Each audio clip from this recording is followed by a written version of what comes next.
He did not like killing animals or any living being, ahimsa, and he was against all this caste system and rituals. All people should be treated equally. The Sangha, the Buddhist and his disciples established monasteries or viharas. Some monasteries, especially in the West India, were cut into the hills. Buddhist monks live in these monasteries. They stayed together in the Sangha. Both men and women could join the Sangha. The monks and nuns led a simple life, meditated much of the time and collected the teachings of the Buddha. These monasteries were also centers of education. Monks and nuns taught others.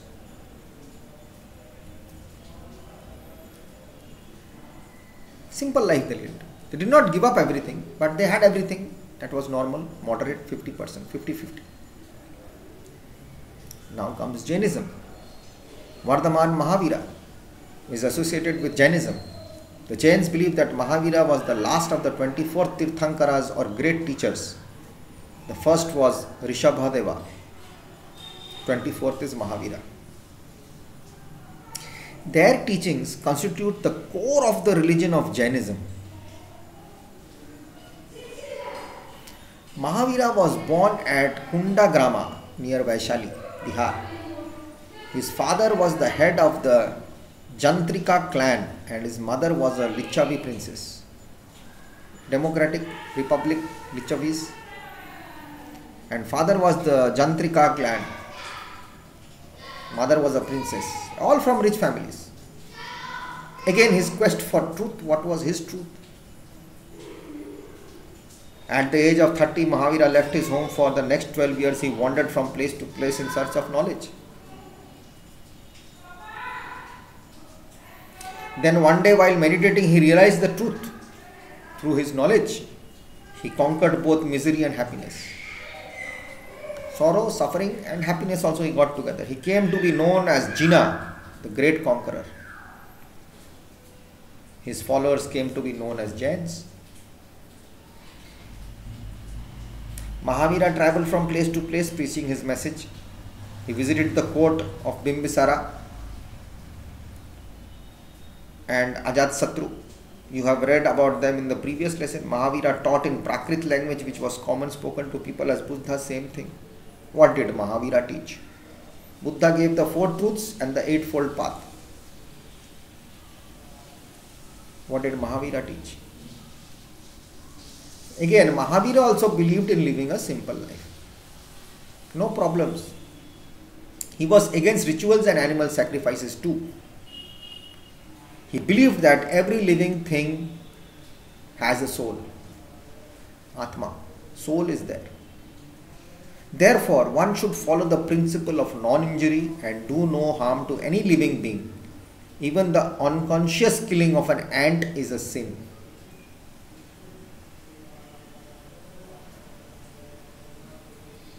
What is the goal of life? Where do we go? We are born, what is the goal of life?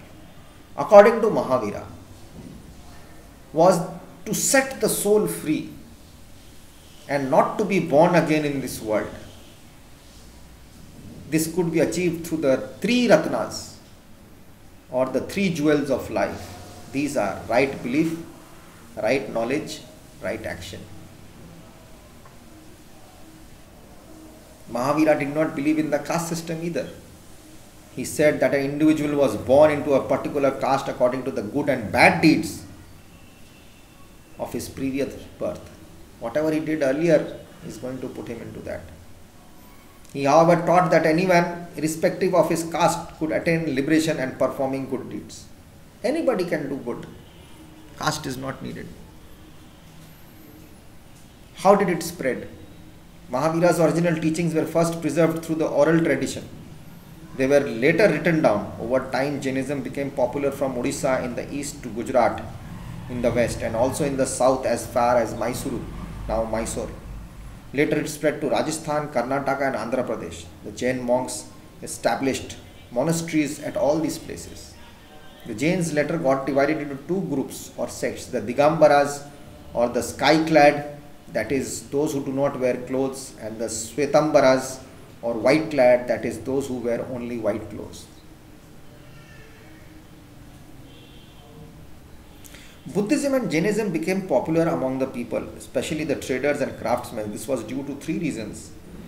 They were easy to practice. Buddha and Mahavira preached in the language of the common people which they understood. Both did not believe in caste systems. People from the lower caste were attracted by the ideal of social equality. That is what helped them. That is what gave birth to it. Understood? Now the content of it. What is the content of this? The Upanishads came into it. Around the time of Buddha and Mahavira, there were many other thinkers also. Other people were also there. They were also trying to find the true meaning of life. Their ideas and teachings were recorded in the Upanishads. The word Upanishads consists of three syllables. Upa means near, Ni means down, and Shad means to sit.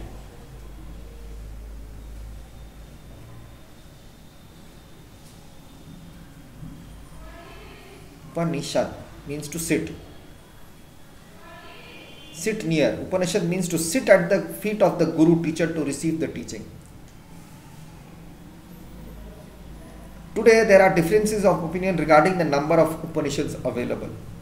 Most historians say that there are 108 Upanishads. Out of these, 11 are considered to be the classical or main Upanishads. Most of them were written between the 8th and the 4th century BC. What is the content? What was inside these Upanishads other than Buddhism and Jainism?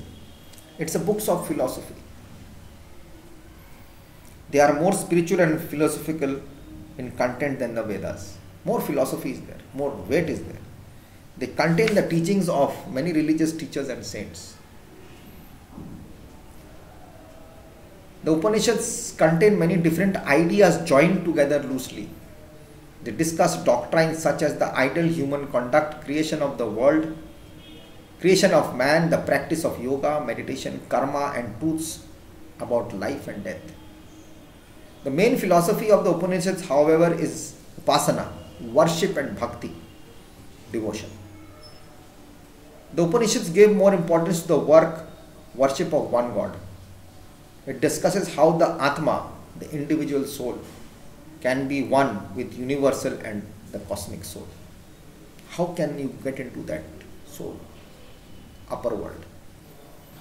11 main Upanishads are Katha Upanishad, Isha Upanishad, Kena Upanishad, Mudaka Upanishad,